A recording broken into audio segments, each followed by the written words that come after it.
And we're live. Good evening, everyone. Welcome to Bigfoot Odyssey. This is not a research report, but it is the Wednesday show. And with Daniela still out of commission, she's still in hospital. But I talked to her, and she's doing really good. She's feeling much better. And the whole issue with her back was just an underlying issue with some other stuff she had going on. So, but she is feeling better, and she definitely appreciates all of you that tried to reach out to her and all. Oh, excuse me. Uh, Flying solo tonight. I'm going to be reading the Albert Osman story. It's the one from the book by John Green, The Apes Among Us, 1978. And it's the interview he did with him and the article that he wrote about it. And it's what I like about it, aside from it being absolutely incredible, what happened, is everything else that goes with it. It's more than just, his experience with them. It's the days and, week plus leading up to that and what he had done and how long he had been out and just really interesting stuff. So I'm going to get into that. I am not as good as Cam or Steve. I know these guys they do a much better job. So I'm probably going to clear my throat. I'm probably going to get a sip of Linda made coffee. So, and who knows what's going to happen here. So I'm going to do my best to get through this. Shout outs to Kevin Parker and Lindsay Bay for our PayPal donations. Thank y'all so very much. You guys are just so awesome. And if you get a chance, go check out link in the description for Impossible. It's the first link right there on the top. It's our new website. We got the new film there. It's $3 if you got our $3.29, and that just, I don't know what we end up with, like $2.50 of that after we pay everybody and all our services. But I think you'll think it's worth it. I do. Just the clip of Manor to me is worth it. But we appreciate all of you that have supported us through that, and we haven't advertised it that much. We've got a press release coming out, and then we'll advertise it in the new Odyssey, which I'm working on.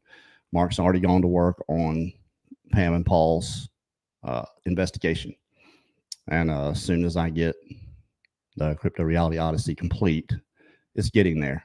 The breakdowns, I think you guys are going to really appreciate the way I do those. Aside from the way Mark does them, he does a pretty good job at it. But I'm going to be making, you'll see, I'll be making correlations between individuals, and just trying to strengthen the case a little bit as much as we possibly can. It's hard to get anything clear with these guys. Of course, you all know that. But all right, give me 1 second. Get myself ready. Get one good cough out there. Okay. Here we go. I've always followed logging and construction work. This time I had worked over 1 year on a construction job and thought a good vacation was in order. British Columbia is famous for lost gold mines. One is supposed to be at the head of Toba Inlet. Why not look for this mine while I have a vacation at the same time? I took the Union steamship boat to Lund, British Columbia. From there, I hired an old Indian to take me to the head of Toba Inlet. This old Indian was a very talkative old gentleman. He told me stories about gold brought out by a white man from this lost mine. This white man was a very heavy drinker, spent his money freely in saloons, but had no trouble in getting more money. He would be away a few days, then come back with a bag of gold. But one time he went to this mine and never came back. Some people said a Sasquatch had killed him. At the time, I had never heard of Sasquatch, so I asked what kind of an animal he called a Sasquatch. The Indian said, they have hair all over their bodies, but they're not animals. They are people, big people, living in the mountains. My uncle saw the tracks of one that were 2 feet long. One old Indian saw one over 8 feet tall. I told the Indian I didn't believe in their old fables about mountain giants. It might have been some thousands of years ago, but not nowadays. The Indian said, "There may not be many, but they still exist."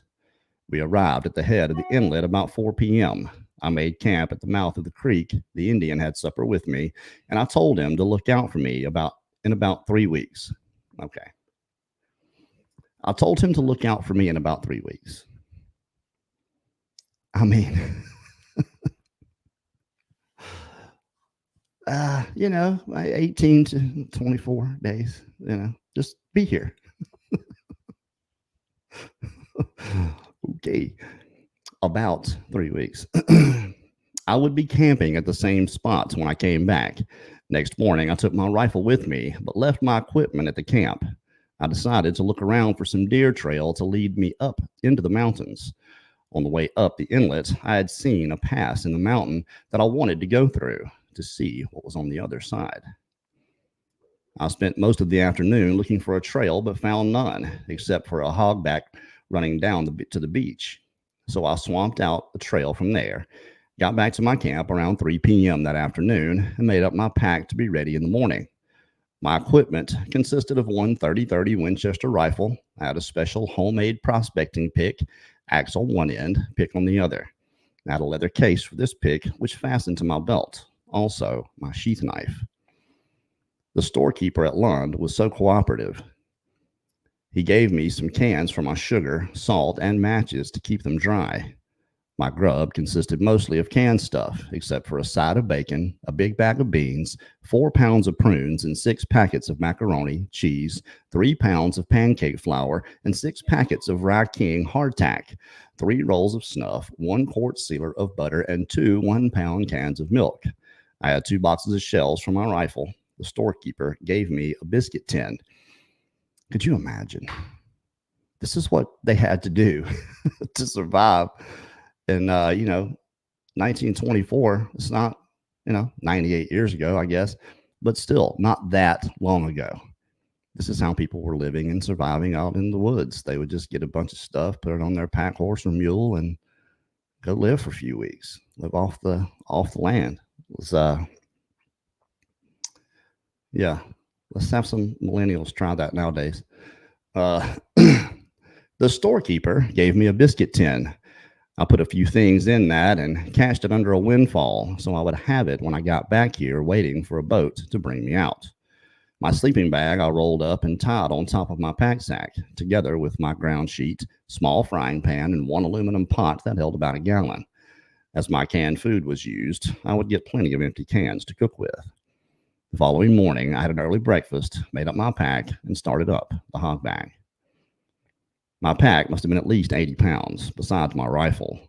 After 1 hour, I had to rest. I kept resting and climbing all that morning. About 2 p.m., I came to a flat place below a rock bluff. There was a bunch of willow in one place.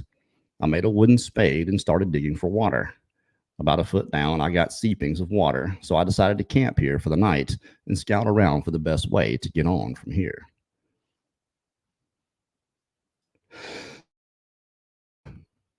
Good place to cough.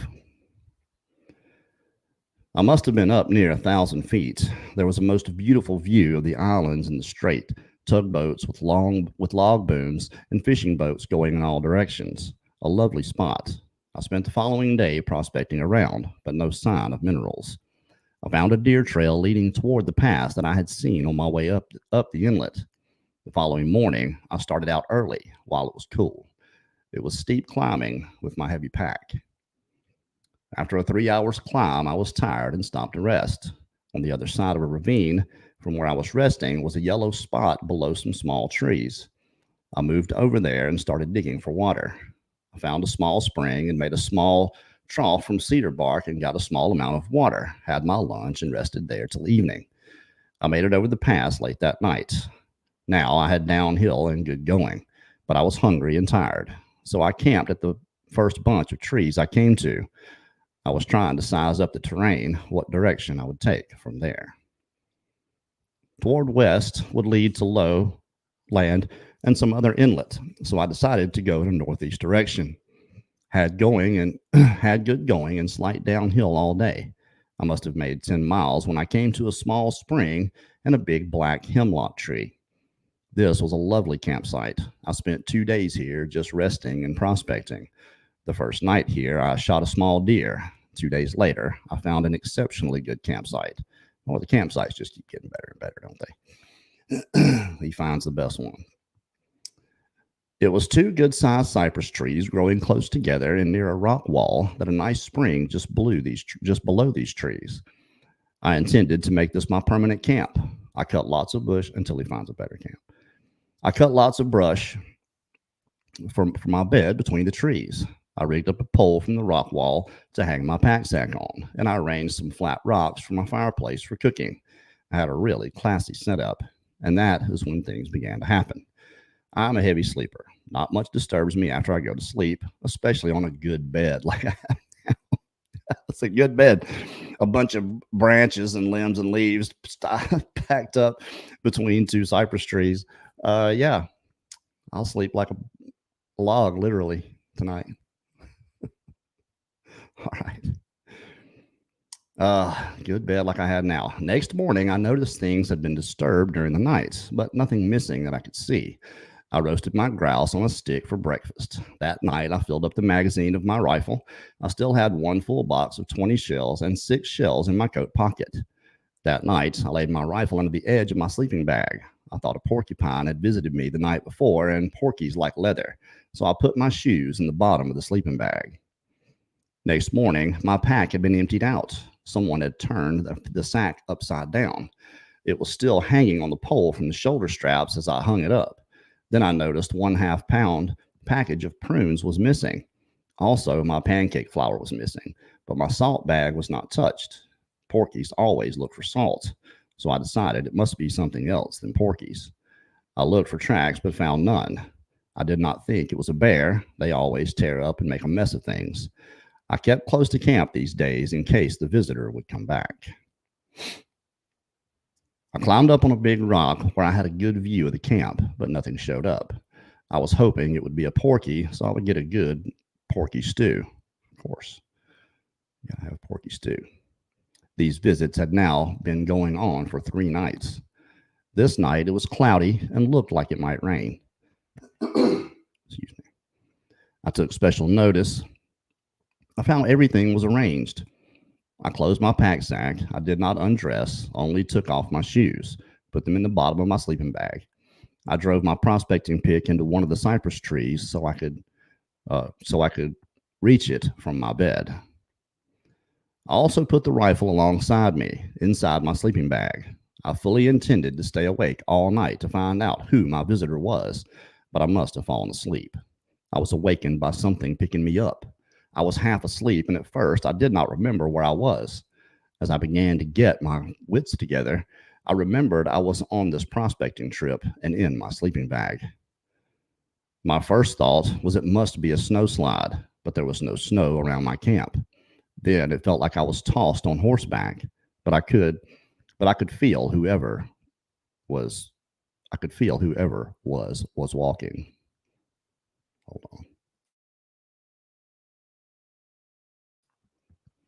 Excuse me, a little break time.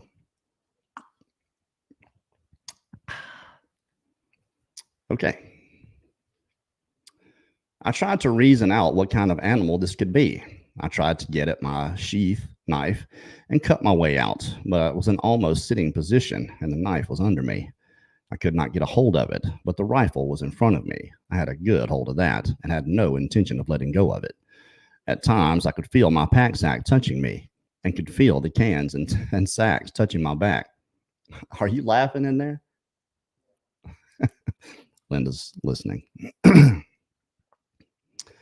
He wasn't letting go of that gun. I think I blame him. After what seemed like an hour, I could feel we were going up a steep hill.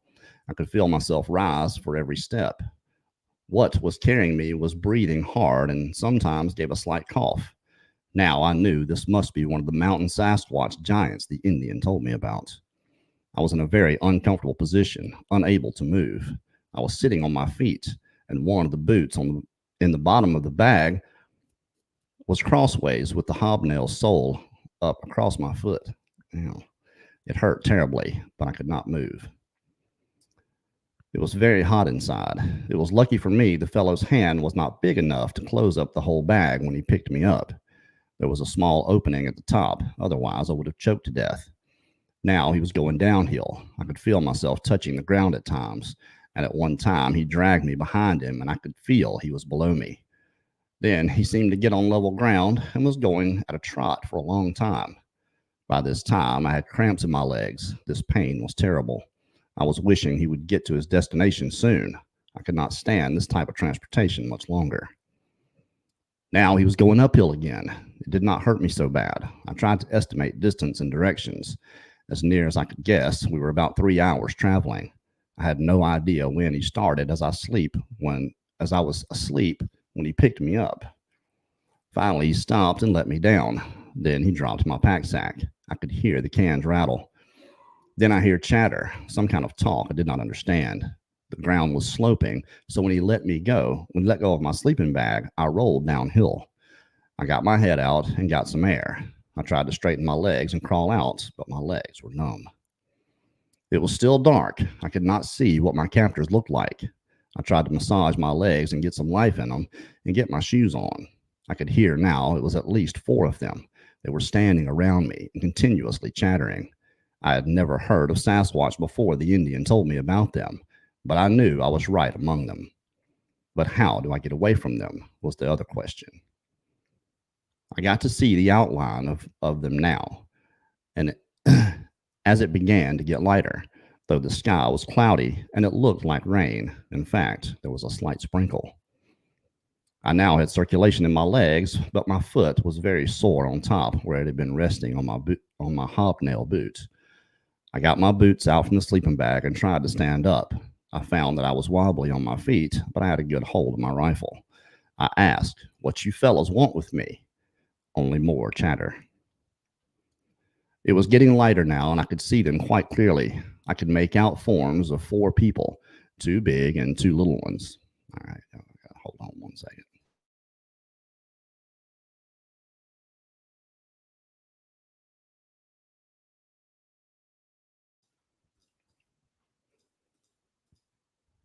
Sorry, I had to spit before I drown, and y'all didn't want to see that.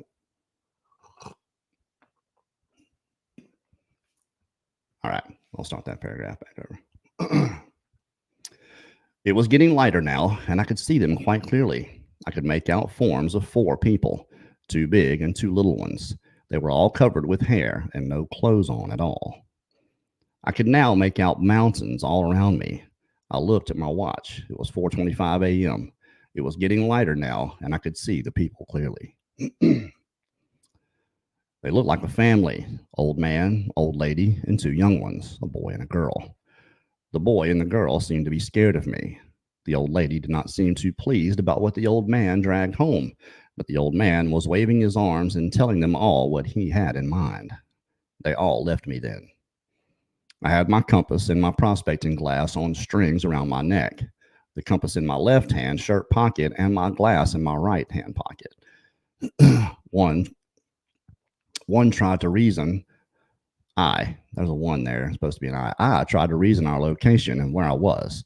I could see now that I was in a small valley or basin about 8 or 10 acres, surrounded by high mountains. On the east side, there was a V-shaped opening about 8 feet wide at the bottom and about 20 feet high at the highest point. That must be the way I came in. But how will I get out? The old man was now sitting near the opening. I moved my belongings up close to the west wall. There were 2 small cypress trees there, and this will do for a shelter for the time being, until I find out what these people want with me and how to get away from here. I emptied out my pack sack to see what I had left in the line of food. All my canned meat and vegetables were intact, and I had 1 can of coffee. Also, 3 small cans of milk, 2 packages of Rye King hardtack, which is just like unleavened bread. This is like a hard biscuit, flat. And my butter sealer half full of butter. But my prunes and macaroni were missing. Also, my full box of shells for my rifle. I had my sheath knife, but my prospecting pick was missing and my can of matches. Only had my safety box full, and that held only about a dozen matches. That didn't worry me. I can always start a fire with my prospecting glass and then when the sun is shining, if I got dry wood. I wanted hot coffee, but I had no wood. Also, nothing around here that looked like wood. I had a good look over the valley from where I was, but the boy and girl were always watching me from behind some juniper bush. I decided there must be some water around here. The ground was leaning toward the opening in the wall. There must be water at the upper end of this valley. There's green grass and moss along the bottom. All my utensils were left behind. I opened my coffee tin and emptied the coffee in a dish towel and tied it with a metal strip from the can. I took my rifle and the can and went looking for water. Right at the head, under a cliff, there was a lovely spring that disappeared underground. I got a drink and a full can of water. Then when I got back, the young boy was looking over my belongings, but did not touch anything. On my way back, I noticed where these people were sleeping.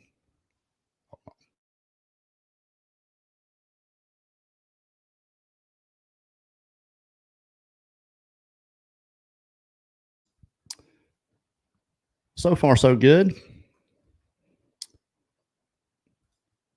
Thank you, John. Appreciate that, buddy. If anybody else said or put anything up, I've totally missed it. I'd asked John if he wanted to come on here with me, and I called New Bill and a couple of people, but no one was available. So it's just lonely old me. All right. He's not in a good position, but he seems to be,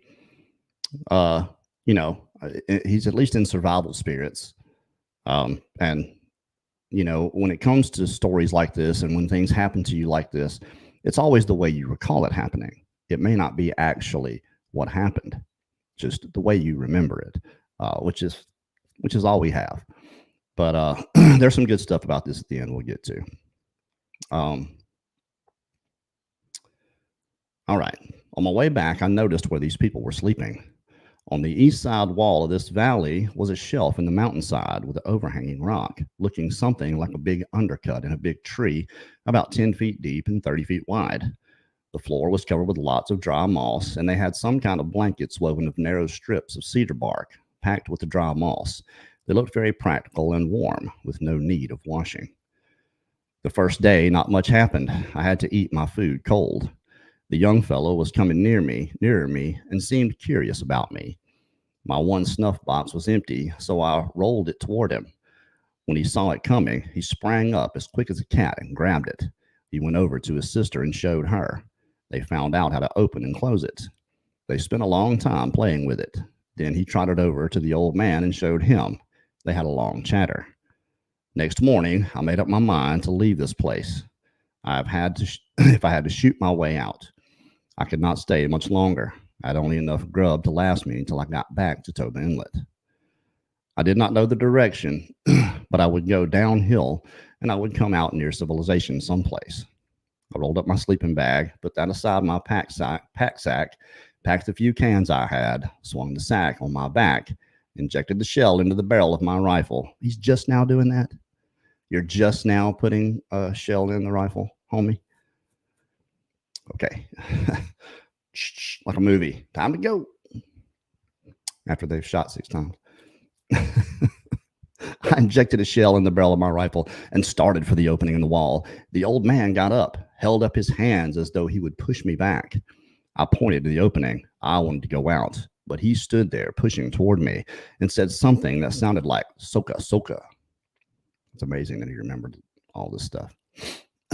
I backed up to about 60 feet. I did not want to be too close. I thought if I had to shoot my way out, a 30-30 might not have much effect on this fellow.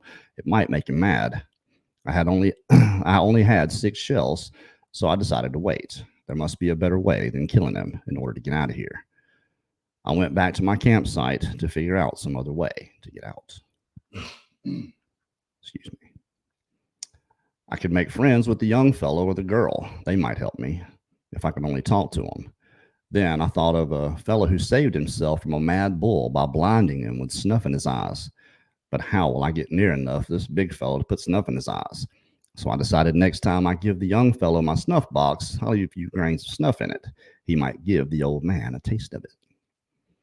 But the question is what direction will I go if I should get out? I must have been near 25 miles northeast of Toba Inlet where I was kidnapped. This fellow must have traveled at least 25 miles in 3 hours he carried me. If he went west, he would be near salt water. Same thing if he went south. Therefore, he must have gone northeast. If I then keep going south and over 2 mountains, I must hit salt water someplace between Lund and Vancouver. The following day, I did not see the old lady till about 4 p.m. She came home with some arms full of grass and twigs and all kinds of spruce and hemlock, as well as some kind of nut that grows in the ground. I have seen lots of them on Vancouver Island. The young fellow went up the mountains to the east every day. He could climb better than a mountain goat. He picked some kind of grass with long, sweet roots. He gave me some one day. They tasted very sweet. I gave him another snuff box with about a teaspoon of snuff in it. He tasted it, then went to the old man. He licked it with his tongue. They had a long chat. I made a dipper from a milk can. I made mini dippers. You can use them for pots too.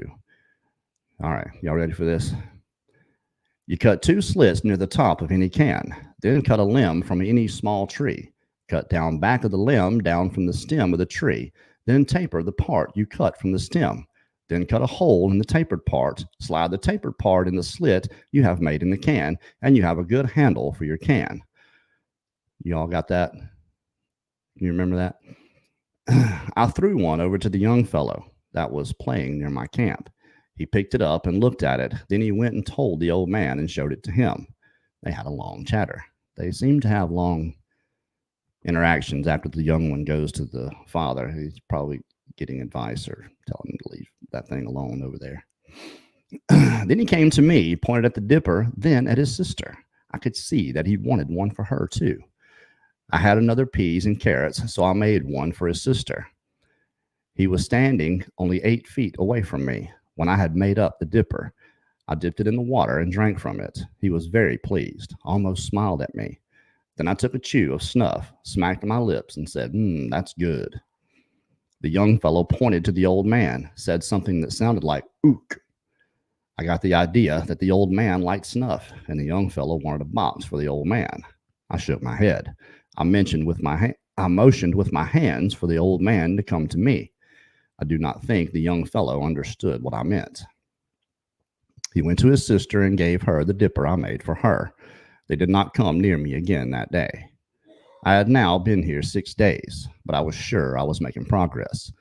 If only I could get the old man to come over to me, get him to eat a full box of snuff that would kill him for sure, and that way kill himself, and I would not be guilty of murder. I think that's second degree murder that you'd be guilty of if you're going to look at it in that like that. I don't want to kill him, but I'll give him some stuff that will kill him. I don't know if they'd see the difference. Anyway, we're 2/3 through this very long story. And I would not be guilty of murder, is where we ended. The old lady was a meek old thing. The young fellow was by this time quite friendly. The girl would not hurt anybody. Her chest was flat like the boys. No development like young ladies. I am sure if I could get the old man out of the way, I could easily have brought this girl out with me to civilization. But what good would that have been? I would have to keep her in a cage for public display. I don't think we have any right to force our way of life on other people, and I don't think they would like it. The noise and racket in a modern city they would not like any more than I do. Amen to that, brother. The young fellow might have been between 11 and 18 years old and about 7 feet tall and may weigh 300 pounds. The young fellow. His chest would be 50 to 55 inches. His waist about 36 to 38 inches. He had wide jaws, narrow forehead that slanted upward around the back about 4 or 5 inches higher than the forehead cone. The hair on their heads was about 6 inches long. The hair on the rest of their body was short and thick in places. The woman's hair on her forehead had an upward turn, like some women have. They call it bangs among women's hairdos. This was the 60s when this was told, so. And it happened in 1924. So take this how you will. Nowadays, the old lady would have been anything between 40 and 70 years old. She was 40 and 70. She was over 7 feet tall. She would be about 500 to 600 pounds. She had very wide hips and a goosey-like walk. She was not built for beauty or speed. Some of those lovable brasiers and uplifts would have been a great improvement on her looks and her figure. All right, we're body shaming now. Shame on you. The man's eye teeth were longer than the rest of his teeth, but not long enough to be called tusks. The old man must have been near 8 feet tall, big barrel chest and big hump on his back, powerful shoulders. His biceps and upper arms were enormous and tapered down to his elbows. His forearms were longer than common people have, but well proportioned. His hands were wide. The palm was long and broad and hollow like a scoop. His fingers were short and proportioned to the rest of his hand. His fingernails were like chisels. The only place they had no hair was inside their hands and on the soles of their feet and upper part of their nose and eyelids. I never did see their ears. They were covered with hair hanging over them.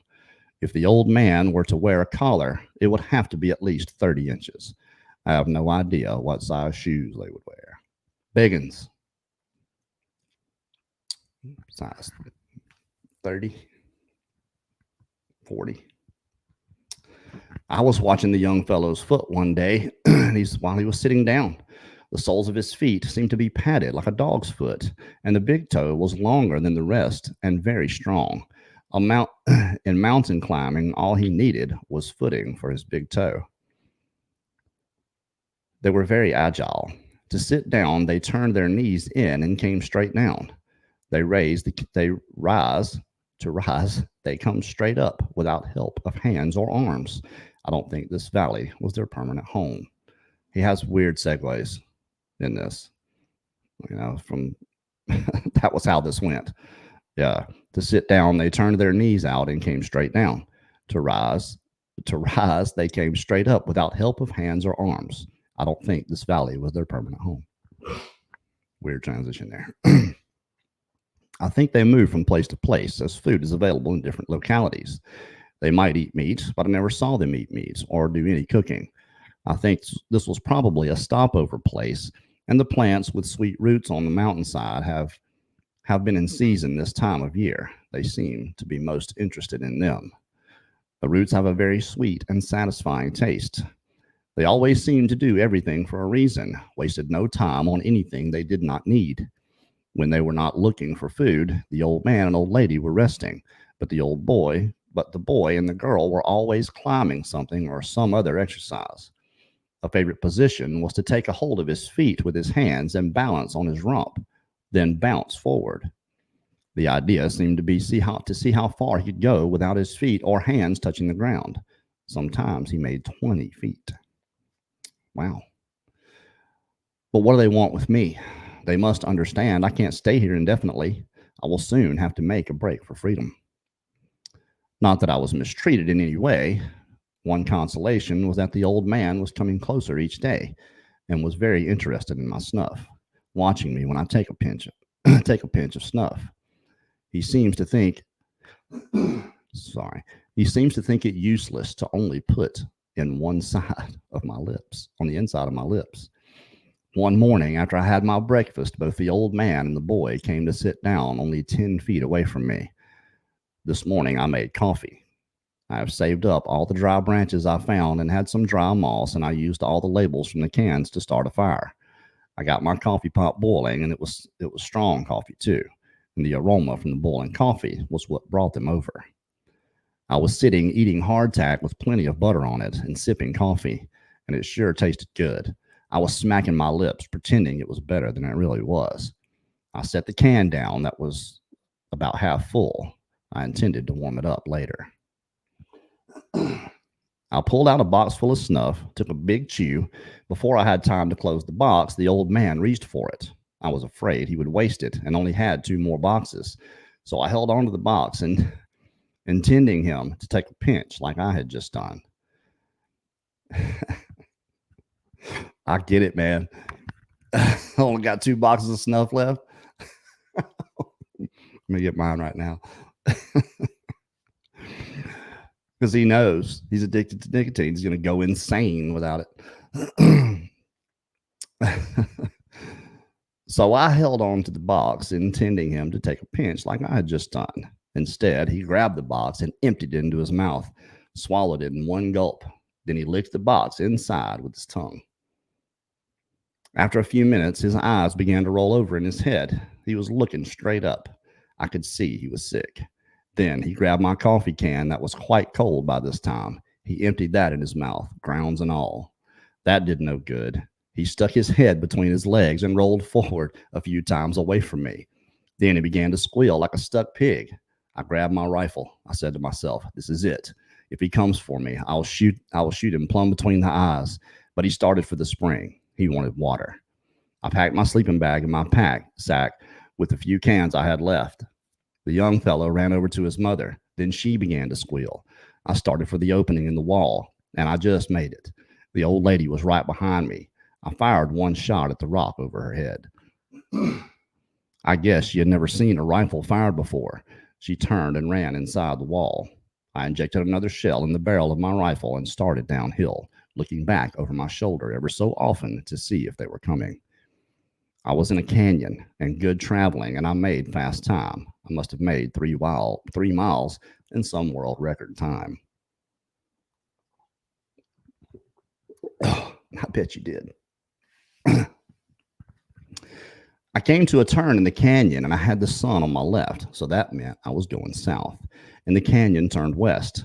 I decided to climb the ridge ahead of me.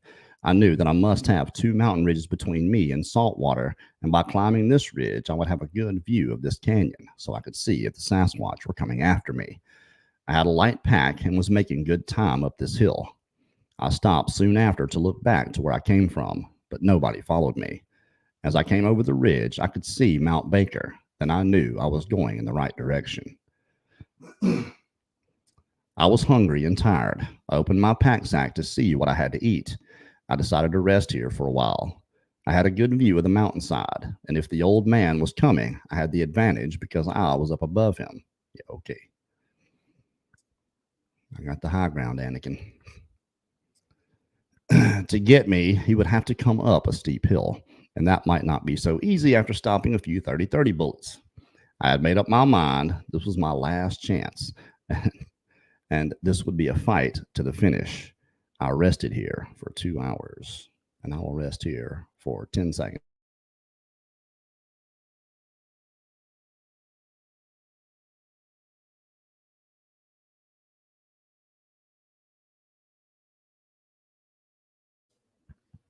I mean, so far so good. He got out, right?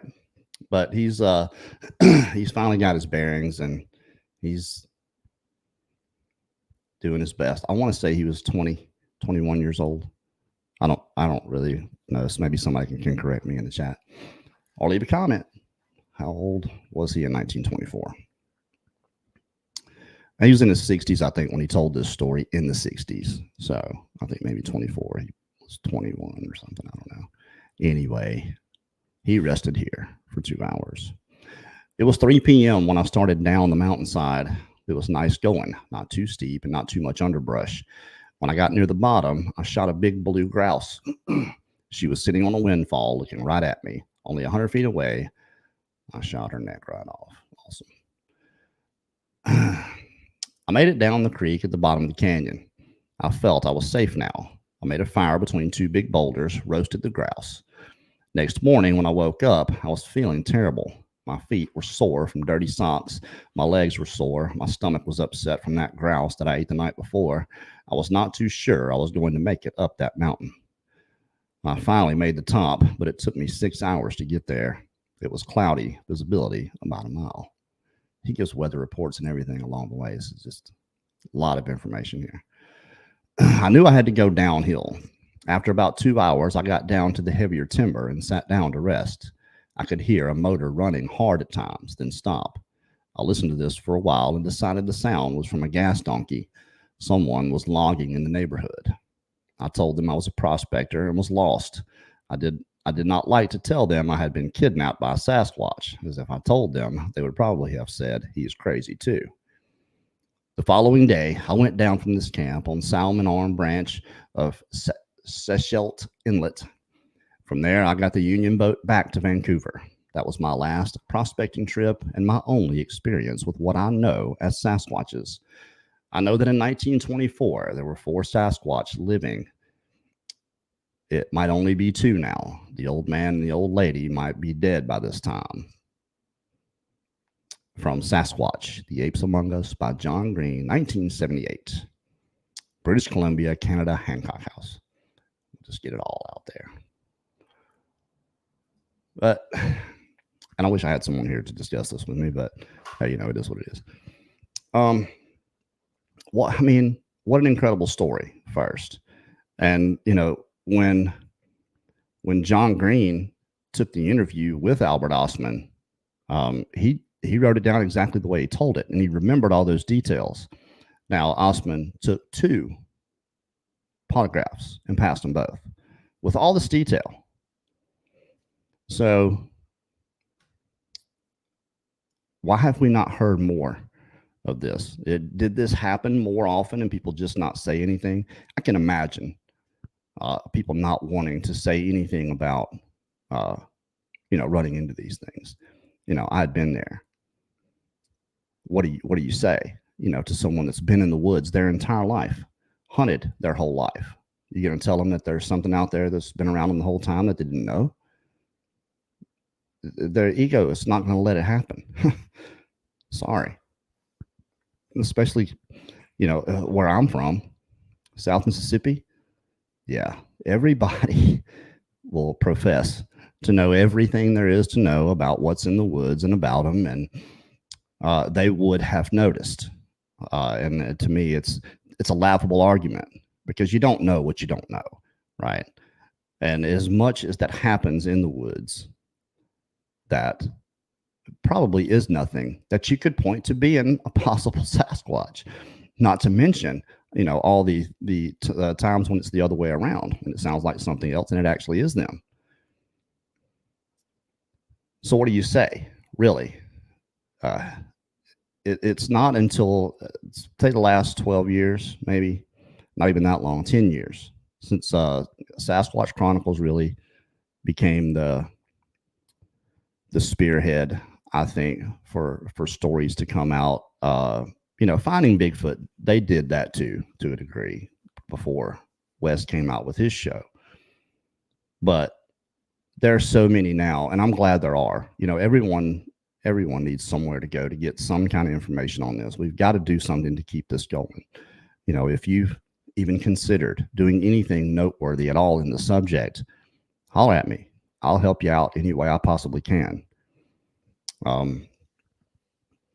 There's information out there.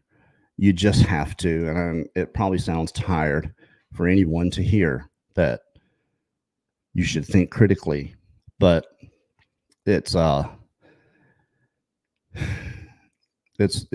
indoctrination is accepting beliefs uncritically. And that's why when we take our cynical look or view at anything like a blurry picture, our cynical side comes out of us first. The first thing you're going to say, oh, well, okay, it's blurry. And, you've got no context for it. So a lot of really good images get pushed by the wayside and not really looked at because of this.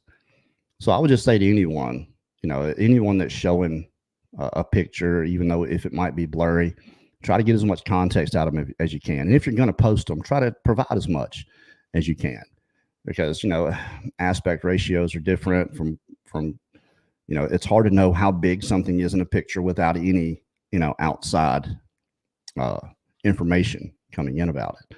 So, all right. Well, I didn't mean for this to go on that little rambling spell. But hey, I did it.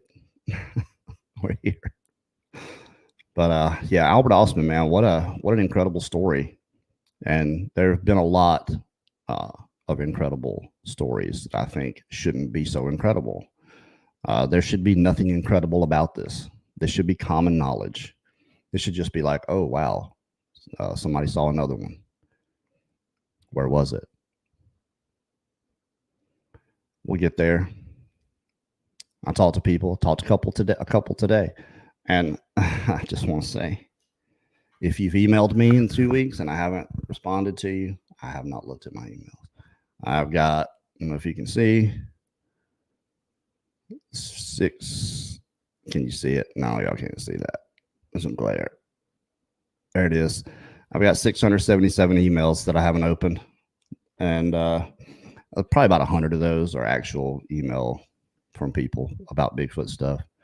So if I haven't gotten back to you, don't fret. I'm going to get to those soon. I stepped back. So, but we're back at it again, and hopefully we'll be able to do a show Friday night. I'll be driving most of the day. So, but hey, oh, I just saw something here. Thank you, Estelle Harrington. Yep. Prayers for Daniela and Brad. Brad, hadn't talked to him in a couple days, but still laid up with his foot. Mark is feeling better, which is good. And I'm just on the tail end of getting all this stuff out of my head. So, but hey, I hate to make a really short show on y'all, but hey, by myself. And that was all I had for tonight, was that story. So I hope y'all enjoyed that and got a little bit of something out of it. Thanks again, everyone, for everything. You guys, we really appreciate you. Go and check out our film if you haven't seen it. First link right there on the top for Impossible. We appreciate y'all very much. Thanks again, everyone, and hopefully we'll be able to have a show Friday. I'll be back in time, but if not, I'll make a post for you guys in the